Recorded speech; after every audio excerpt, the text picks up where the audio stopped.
Toxic masculinity doesn't exist. Why on earth would I say a statement like that? Well, a couple weeks ago, I made that the premise of a presentation I gave to college students. And after the talk, the students were like, hey, is that talk on YouTube?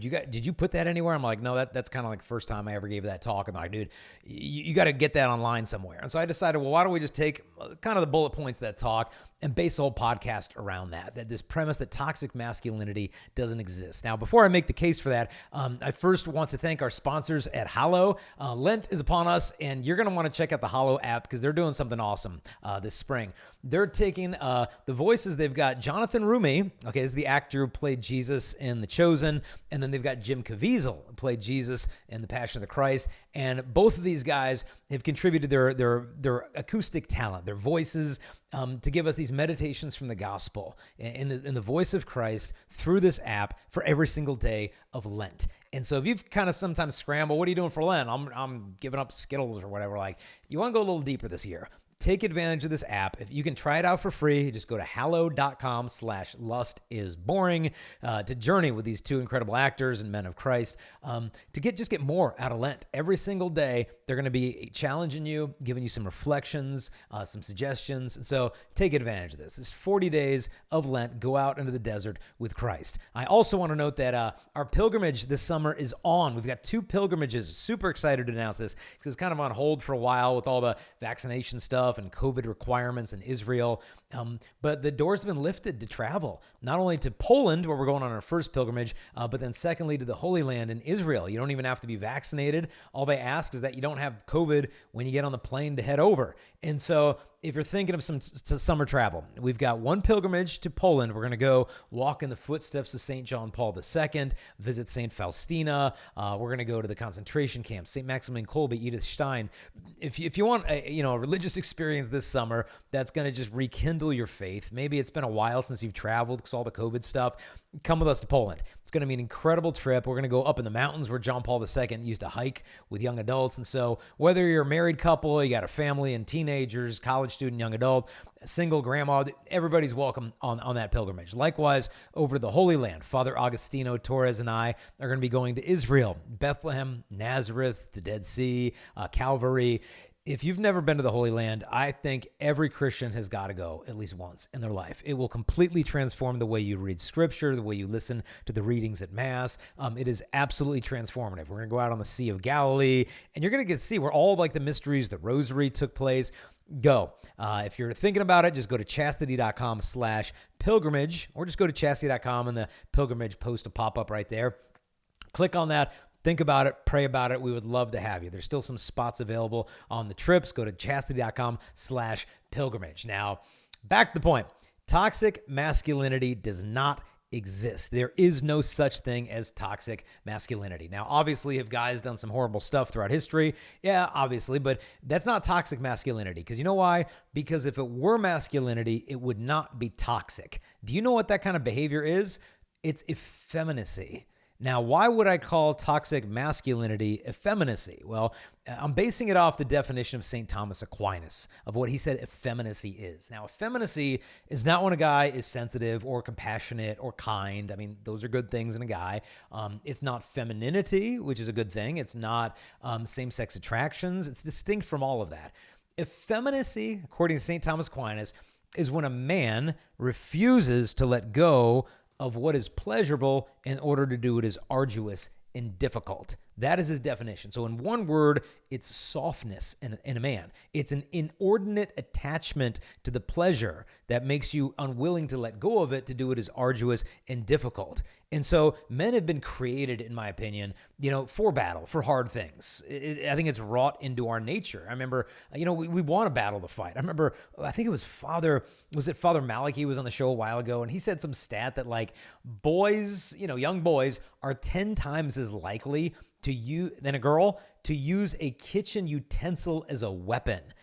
I've seen this with my kids. I'll be standing in the kitchen and I'll whack, someone hits me. I'm like, dude, why did you hit me with a spatula? And the kid's like, it's not a spatula. It's a goblin cleaver. And I'm like, oh, that's well played, my son. Well played. But I've found with my boys, at least, if you don't give them a sword, they will literally make a sword. There's something in them that's created for battle, but along the way, it gets either overly domesticated or overly hyperly masculinized, but that proper sense of I'm called to engage in this battle gets lost. And I think for a lot of guys, they just become so soft. Like they feel like they have to apologize, but the very fact that they are a guy. And you see this in politics, you see it everywhere. I mean, look in Berkeley, in the city of Berkeley, their city council unanimously voted to remove all gender exclusive language or whatever from the city's municipal code, meaning words like manhole were removed from the municipal code because you don't want to kind of be a sexist and imply that only men can descend into the sewers. And I mean, like, girls, look, if that's your thing, go for it. But they literally changed the name of manholes to maintenance holes. You had a year and a half ago, what was it, dude? Hasbro, the toy company, declared Mr. Potato Head is now gender neutral because they don't want to like imply that like all potatoes are men. It's like, are you serious? And so like the only time you'll probably ever even hear nowadays the word masculine is when it's coupled by the word toxic.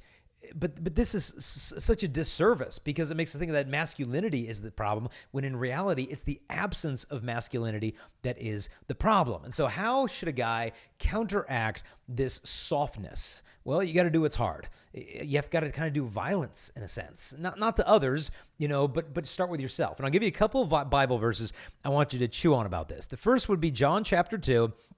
This is the cleansing of the temple. And if I were to ask you to call to your imagination the cleansing of the temple, what comes to mind? You think, okay, well, Jesus is flipping over tables and there's coins clacking on the floor and there's sheep running all over the place and whatever. Okay. The reason you think of that, just the tables and the change, is that because the synoptic gospels, Matthew, Mark, and Luke, omit a detail that's only found in the Gospel of John. The Gospel of John has this one little line where he said, and Jesus making a whip of cords. It's like, wait a minute, like time out here. Let's do some like Lectio Divina on this. Jesus making a whip of cords. Where did he do that? Like maybe he was in the Garden of Gethsemane because the Gospels say that he would sometimes meet there with his apostles. Imagine this actually happening. Him just kind of sitting there and, he's got leather and, and straps and he's weaving something together. And you can imagine the apostles be like, hey, look what our Lord's doing. Master, you doing some like arts and crafts over there? You like making one of those keychains we had at summer camp? Like, what are you doing there? And Jesus like, oh, no, I'm making a whip. And they're like, you're making a whip? And he's like, yeah, I'm going to go to church later on today. I'm just going to like hit some people and animals with it. And they're like, oh, well, that's a little different what you were preaching yesterday, don't you think? Like, but he's making a whip. I mean, of all the relics that you could possibly have from the life of Christ, I mean, imagine some people are like, yeah, I've got a piece of the wood from the manger. Imagine being like, I have his whip. I actually have the whip of Christ. I mean, it's hard to fit that into the picture of Christ that you see in all these airbrushed little holy cards, but he was a man of war in a sense of like, and the goal here though isn't to like obviously inflict violence upon others. We got to read this in the context of Matthew, the Gospel of Matthew chapter 11. And there's a verse that our Lord says there where he says, the kingdom of heaven suffers violence and men of violence are taking it by force. Now, literally every single commentary I read on that passage said that it's not talking about people violently persecuting the church. It's not what they're talking about there. Jesus is talking about people entering the kingdom of heaven by doing violence. What does that mean? Well, what he's talking about is you're cleansing your interior temple. You're taking a whip, in a sense, interiorly, what needs to get driven out of me. It's not an exterior jihad or holy war. It's more of an interior one. And so to counteract what is soft in you, I would recommend do some violence to yourself and properly understood, obviously. I want you to, two things. One, and this goes for guys as well as girls, you can try this, do violence to your schedule. Disrupt your schedule. Take a whip to your schedule. What I mean by that, nighttime and morning. Nighttime. Here's my challenge to you. Don't use social media while you're lying down, okay? Social media when you're sitting at a desk, walking around, provided it's decent content, fine, I don't care. But when it's time to lie down in bed, what if we just stop that? Because this is the habit of going to bed. It's like, okay, I'm laying down. I've had a long day. You whip out the phone. The glow appears. And then you start scrolling through Instagram reels and this and that and this and that. And this becomes not only a habit. The habit becomes a routine. The routine becomes a ritual. The ritual becomes your devotional. It's a false devotional. It's eating up time that could be spent on something that would truly fill you up more after a long day, namely prayer. Do evening prayer. do examination of conscience, go to bed with a good thought on your mind. And so start with the evening, do some violence there, and drive out some stuff that shouldn't be there. Overturn these false devotions. In the morning, here's an idea. People, I don't have time to pray. No, you don't. You got time. Take your snooze button and kill it, okay? And then instead of sleeping in for an extra 9 minutes, set your alarm clock 10 minutes early. By doing this, you will have gained yourself 20 minutes of morning prayer with technically only losing 10 minutes of sleep. So it's a little life hack there. You got a 20-minute window to begin your day in prayer. Think of the prophet Isaiah. He says, morning after morning, he opens my ear that I may hear. St. Jose Maria Escriva talked about this moment of the day, the first moment of the day, as the heroic minute, meaning your alarm goes off, the nature is starting to rebel. No, I don't want to get up out of this. Overcome that. Be victorious. He said a little supernatural thought, and up you go. And then take some time to listen. In fact, in the New Testament, I've read through it obviously multiple times, and as far as I can tell, there's only one command that God the Father ever gives in all of the pages of the New Testament. Old Testament, lots of commands. New Testament, I think the Father only asks one thing of you in all of the New Testament. What is it? This is my beloved Son, listen to him. It's the only command he gives in all of the New Testament. Listen to my Son. And so we got to create some room for quiet, because one word spoken to you from God is worth more than 10,000, 10 million you're ever going to get from this podcast.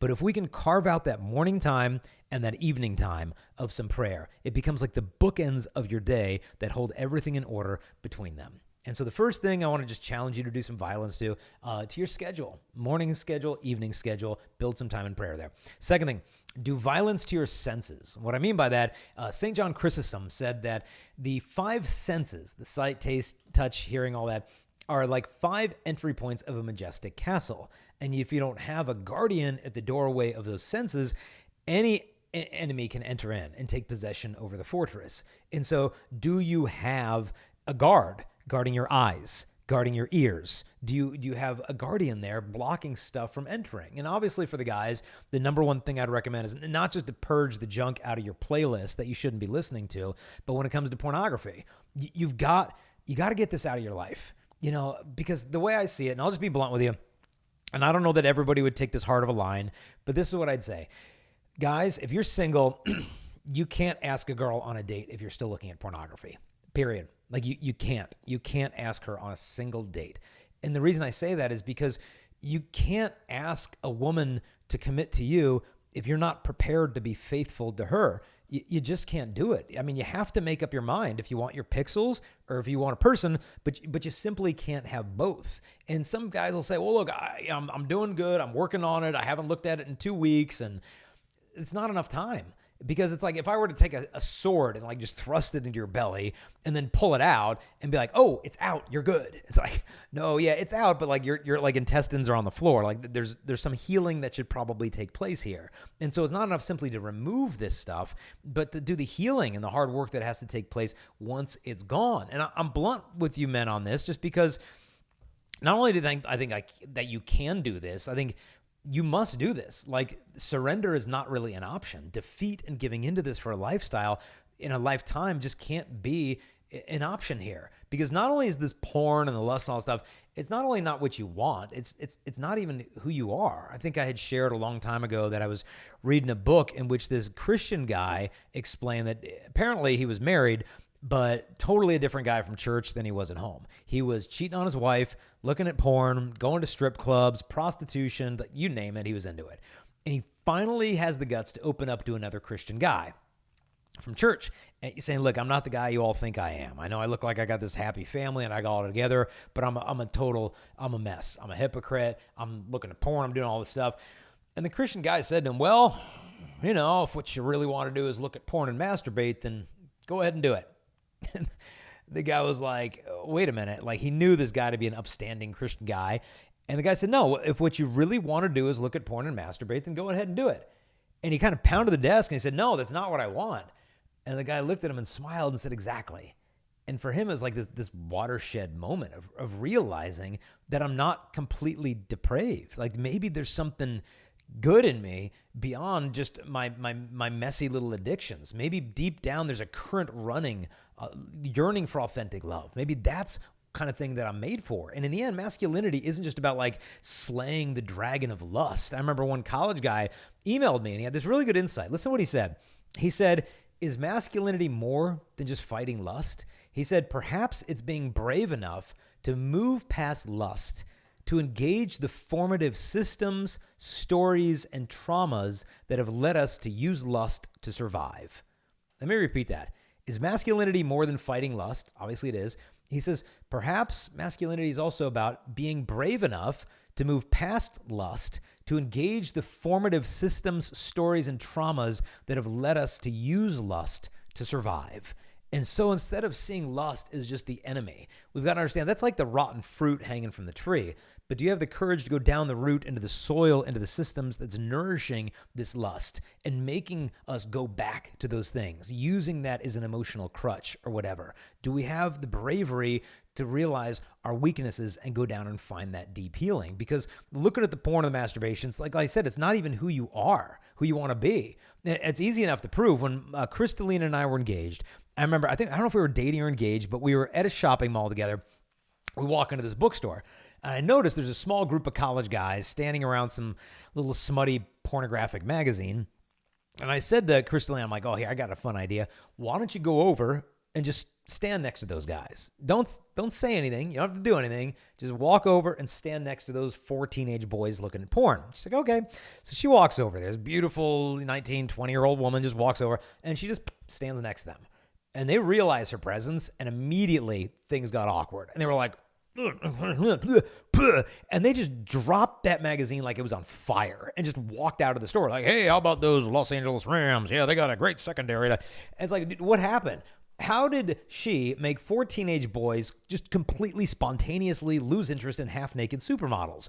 It's because the presence of authentic femininity drives out effeminacy in a guy. This always works. In fact, you could imagine as a guy, if you're struggling with porn, let's say you're a college guy. You're up one night late in the library at university and you're studying. You're like, it's been a long week. I deserve a little break. I've been a good boy. And you start kind of getting into that self-pity mode. And then you start surfing online, just stuff you shouldn't be looking at, or apps. And like, well, I'm not really looking for it on that app, but if it pops up, I just happen to see it. And you're starting to scroll through that stuff. And some images come up that are not good at all.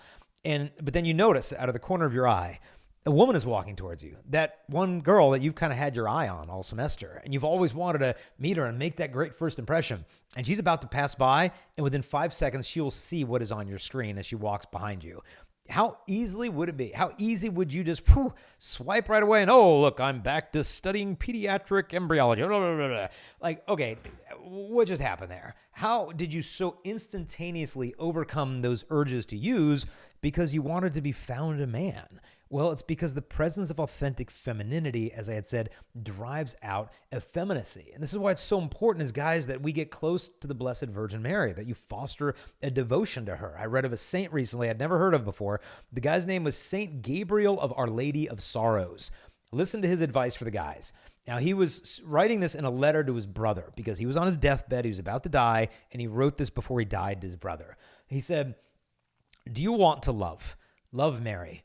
People on this earth cannot make you happy. The drama of this world passes quickly. Farewell, dear brother. Do as I have recommended. It is a matter of eternal happiness. And so if you want to love, love Mary. Why? I think Archbishop Fulton Sheen answers it. He said this. He said, Mary is the one whom every man loves when he loves a woman, whether he knows it or not. She's what every woman wants to be when she looks at herself. She's the woman who every man marries an ideal when he takes a spouse. She's the secret desire every woman has to be honored and fostered. She's the way every woman wants to command respect and love because of the beauty of her goodness of body and soul. And some women may hear this and be like, ugh, dude, don't you think that's kind of like an unrealistic idea to we're supposed to be sexy, then we're supposed to be like the spotless virgin, and we're supposed to be assertive and successful, but not too bossy. Like, you probably always feel like you're walking this tightrope. And you might think, well, look, that's great. Every guy wants to marry the Virgin Mary, but I'm like some spotless virgin. Well, as we've said before, like your value as a woman never came from your virginity in the first place. Your sexuality has value because of you. You still have yourself to give. In being about the Virgin Mary, it's not about being someone else who's perfect. It's more about being perfectly yourself. It's not about being like stuffed into some little religious mold. In fact, I had lunch a couple months ago with a nun who was a nun and a doctor and a surgeon and a colonel in the United States Army. I felt like asking her, like you just didn't want to be like an astronaut or anything. You're just kind of like just lazy like that, but it's like, dude, how many can you leave some vocations for the rest of us? And I love what she's done with her life, because the feminine genius is not about being like put into some little box. It's about permeating civilizations and culture with that gift of the feminine genius, of that maternal intuition, of that femininity that God has given you. Because just as God, the devil, you think about, the devil wants to like effeminize men. And I think in the same respect, he wants women to think that you have to be masculinized somehow in order to become powerful. Why does the devil want you to do that? Well, because he wants to do everything and anything in his power to distract you from the power you already possess in your authentic femininity. And so I remember having breakfast once with Dr. Alice von Hildebrand. And I remember she said, yes, men have power in what they do, but women have power in who they are. And I was like, that's gold. I mean, that's something to chew on there. Just being who God has created you to be as woman is powerful. And if men and women would just become who God is calling us to be, it's the greatest form of evangelization on earth, to make the invisible love of God visible on earth by the way that we love each other. And so I hope that clarifies a little bit about what I meant by toxic masculinity not existing, because if men love women as we ought to love them, that is the furthest thing on earth from a toxic relationship. That's what it's supposed to look like. And so the problem is not masculinity, nor has it ever been. The problem is that we haven't always lived up to that ideal of who we should be as sons of God. Now, to help you live out this as men, I again want to recommend to you the Exodus 90 program during Lent. You probably heard Exodus 90, be like, isn't that like 90 days of cold showers? Like, yeah, it is. I've done that. It's chilly, but it was a fruitful 90 days for sure. Their Exodus Lent, you get to have warm showers, okay? And so don't let that scare you off. But it does give you 40 days of different penance and prayer that you can do to bring structure to the next 40 days so that his Easter is glorious as it can possibly be. You just have to go to exodus.com/Jason Evert, and you're going to click there, or just click the link in the show notes, and then you can try this thing out for free as well. Take control of this Lent. Don't let all the weeks slide by and then Easter comes by and it's like, oh, well, I just don't feel like I did what I could have done this Lent. Make it fruitful by really entering into the desert with Christ. You've got the Hollow app to check out, and Exodus 90 Lent as well. We've got both of those links in the show notes. And then also, if you want to support our family and the ministry that we're doing, you can just click on the little link there that says Patreon. You click on the Patreon link, or just go to patreon.com/Jason Evert. And anything that you want to give there through support, like people are like, hey, I'll give you $5 a month, $10 a month, keep what you guys are doing, keep it going. If our ministry's been a blessing to you, that's a way to kind of bless us back so that we can keep this stuff rolling. And so Patreon, and then lastly again, pilgrimage. If you can come with us to the Holy Land or Poland this summer, we would be blessed to have you with us. Not only to come with me, but Father Agostino Torres. If you do not already know him, get to know this guy. Watch his stuff online. He's an amazing, holy, awesome priest. We're going to have daily mass with him over there and some incredible homilies, confession, spiritual direction. You're all going to get it on both of these retreats. And so if you're unable to come, at least please keep us in your prayers. And in the meantime, be assured of my prayers as well. God bless you.